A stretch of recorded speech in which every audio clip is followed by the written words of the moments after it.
approach this week with just balancing like some recruiting, giving the guys rest? I mean, how do you approach this week with Bethune-Cookman? Well, our first priority is going to be ready to play and try to win the game. And this is a team that's 4-4. That's a better record than what we have. So we're going to do everything we can to prepare them. We're going to get a couple coaches out this week. We've been doing that in other weeks too. We got some capable guys as GAs and helpers that are capable of getting us through a practice, and we'll get some guys out to try to help recruiting. But we need to do what we need to do to get ready for the game. Scott Adrian was named the Big Ten co-freshman player of the week today. What do you think about him getting the award? Co-freshman player of the week? Who's the other one? Ron. Oh yeah, he deserves it too. We got a good one. For him to be doing what he's doing at his age, I've said it a bunch, but it's pretty impressive. And I didn't realize he was 25 or 29, and really had another one that got dropped. Their middle of field safety made a good play on another one, and he threw another one away. So it's hard to be much more efficient than that. When I was here, I didn't get to throw 29 passes in a game, but there's no way I would have completed 25. Scott, you have a JoJo dominant outside backer now. What kind of went into that decision and his versatility maybe that he can bring?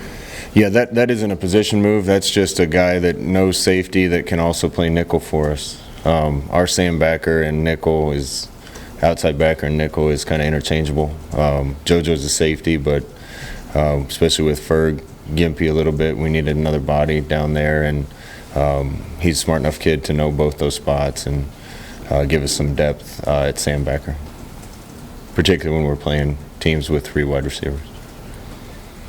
Scott, you had your best offensive output of the season, 659 yards. What's clicking? Because that was a pretty good defensive front you faced on Saturday. What's clicking?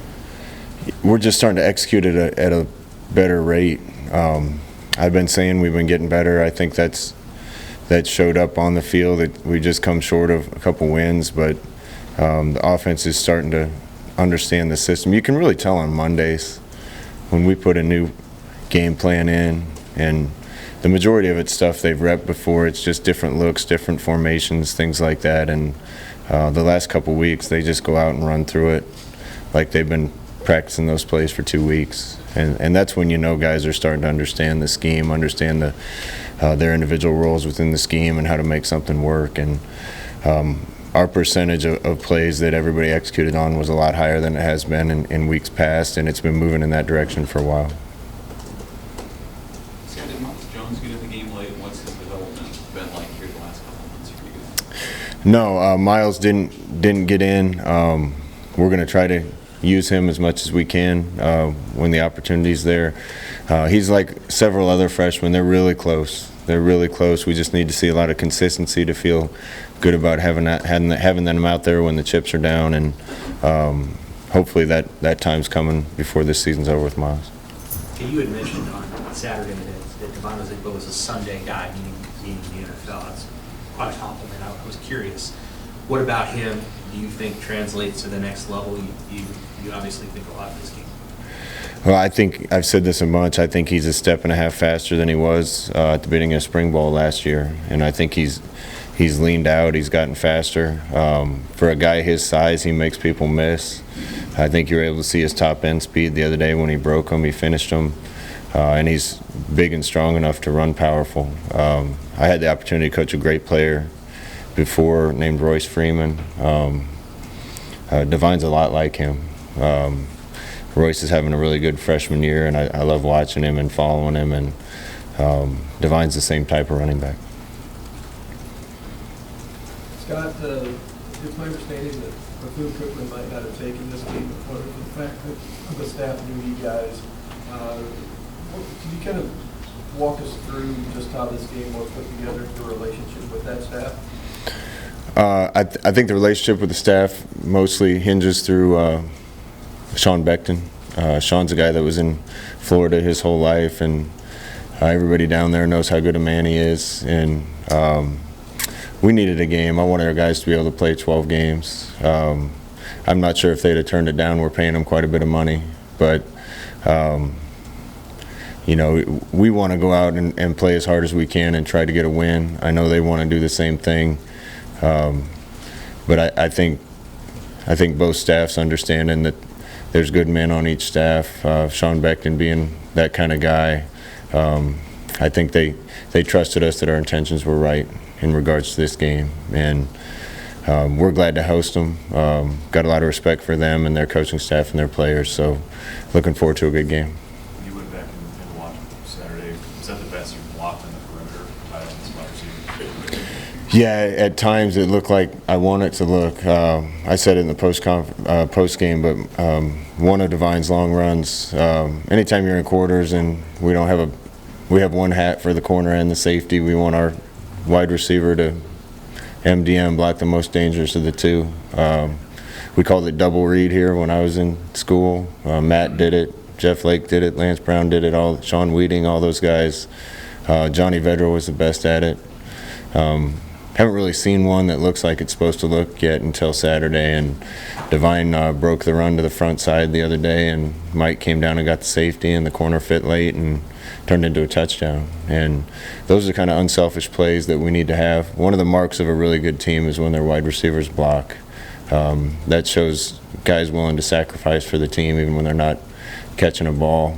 They go make a play that can help the team win, and there were some good blocks on the perimeter Saturday. The Eric Lee play on the kickoff return, did you notice that? Did you notice him catching him as it happened, or did you see it on film, and what was your reaction? When it happened, I was just hoping somebody would catch him. But Eric showed good hustle on that play. You know, he wasn't in position when he broke and continued to fight and sprint after it, and that turned out to be a really big play to get him stopped and then not getting any points out of that drive. So that's the kind of effort that we're looking for and that we preach to guys all the time. It was good to see it show up. Scott, you mentioned Sean Beckton. How much did it help during the tough start to have a staff that it wasn't a first-year staff that you knew well, and just the steadiness they showed through the tough start?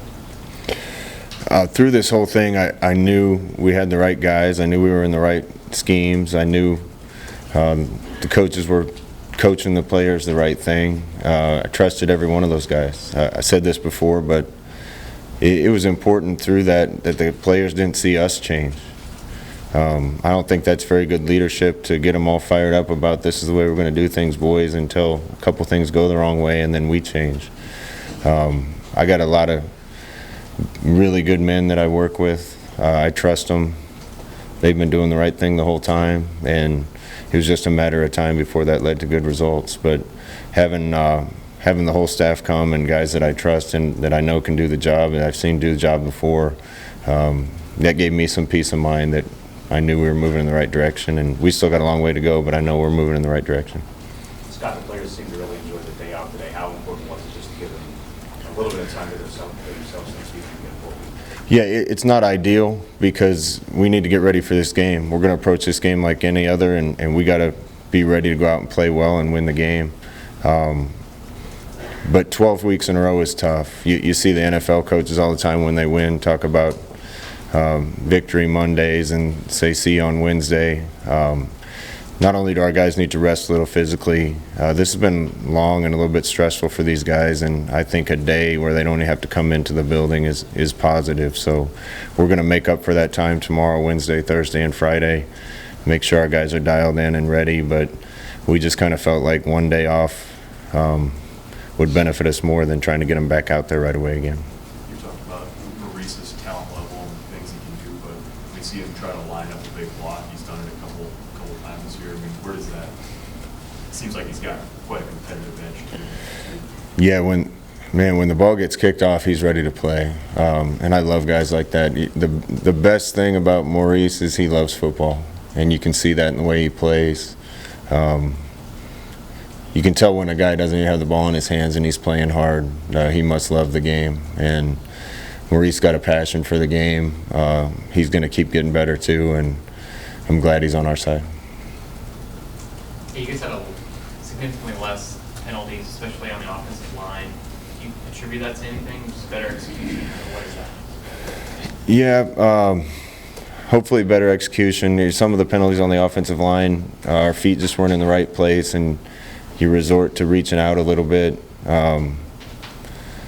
That's assuming I agree with all of the calls, but it was good to see him. It was good to see him down in this game. And you talk about things we need to improve. That's definitely one of them. And I thought in this game we were more disciplined. We didn't have any dumb penalties again, and effort penalties we can live with, but the bad mistakes and the guys not paying enough attention or be focused enough to get those type of penalties, those are the ones we can definitely fix. And a lot of those went away on Saturday, so we need to keep that up.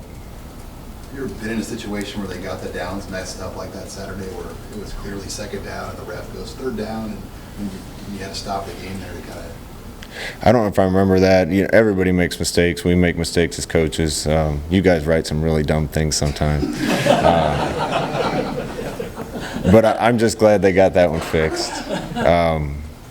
For a minute, I thought I was wrong, and I thought I was losing my mind because I could have swore we just got the first down. But as long as the next play didn't go off and we got the extra down, everybody's going to make a mistake from time to time. Scott, in all your years playing quarterback, did you ever get a run of statue of Liberty?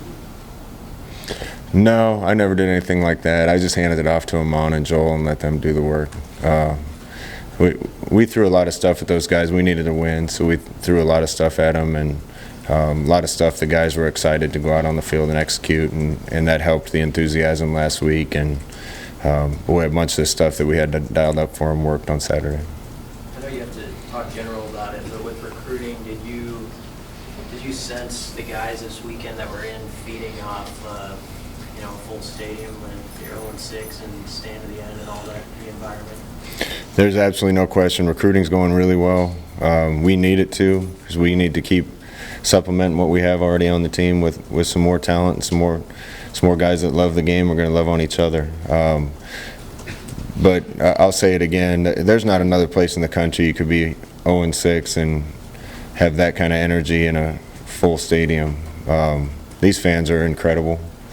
I can't tell you how much I appreciate them, and they've been so supportive even through all this. And I think the vast majority of them can see some of the struggles we've been going through, but can also see the improvement and can see where this is going. And every single one of the recruits commented on it, both the direction they can see this football program going and the unbelievable support. And if it's this way right now, I can't wait to see it once we get this thing rolling. It's going to be a lot of fun around here. Do you talk to offensive recruits or even defensive recruits about, we got this quarterback and he's going to be here for 3 more years, or do you not try to single out any of your players? No, if I was a receiver or a running back or a tight end coming into a program and I knew somebody had a freshman quarterback playing as well as Adrian's, I'd want to be at that school. So I think that's a big selling point for us, particularly on offense, even on defense, to be able to play with a guy like that. You want to see where a program's going, and that's a huge piece when you got the right guy under center. And I think a lot of guys that we've had in to visit can recognize that. Is he okay with it? Like, how does he take that? Knowing that he might have to field a few questions. He's anxious to meet every one of the recruits that's on campus and help us recruit. Adrian's on board, as good a kid as I've been around, and he's going to help do everything he possibly can do to make sure that we get where we know we're going. They have a couple touchdowns returned on kickoffs this year. What will be your emphasis moving forward for kickoff coverage? Punt coverage and kickoff coverage have been a thorn in our side. Even in that game, up 3 scores with 5 minutes or whatever was left. If you make them use some clock to go down and get a score, you feel good about the game, and then they get the ball on the 12 or whatever it was. Those things can't happen. So we're going to keep working. It isn't like we haven't been training and working and doing the things, and we'll keep doing them. Guys got to make tackles. We got to kick the ball where it's supposed to be kicked. Touchbacks are great, and one of many things that we still have a lot of work to do on. Wasn't on the camp roster. Now he's playing 4 special teams for you. Had a couple big hits on Saturday. How did he do that going from joining in September to where he is now? He started doing things the right way, and he's been a good teammate for the last several weeks.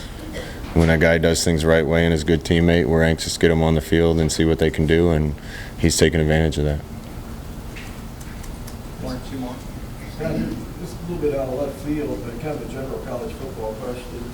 There's a couple of weeks ago, a team took a backup quarterback and changed his jersey and put him out to line up with a punter, and then they faked the punt. What's your, do you have any good stories about jersey switches that you've come across? Do you have that in your arsenal to try that, or do you think much of that? I don't think that's something we'll do, to be honest with you. I'm kind of a traditionalist, and anything that compromises the integrity of the game, I'm not really in favor of. If you have a tackle that you want to put in at tight end and you announce it, that's one thing, but I don't know if we'll get involved in that kind of deception. We're looking for any advantage we get, but I don't want to sound like I'm standing on a moral high horse here, but we want to try to do things the right way. What were your thoughts on Purdue beating Ohio State and just for the Big Ten West and kind of seeing a game like that play out on Saturday? It gives me a lot of hope and encouragement. Not that we didn't have hope before, but we're not that far away. A few weeks ago from being in the game and have a chance to beat Purdue. In fact, we made a lot of dumb mistakes. We'd have been right in that, or even been in a better situation. And got a lot of respect for Coach Braum. I said that before, and his team.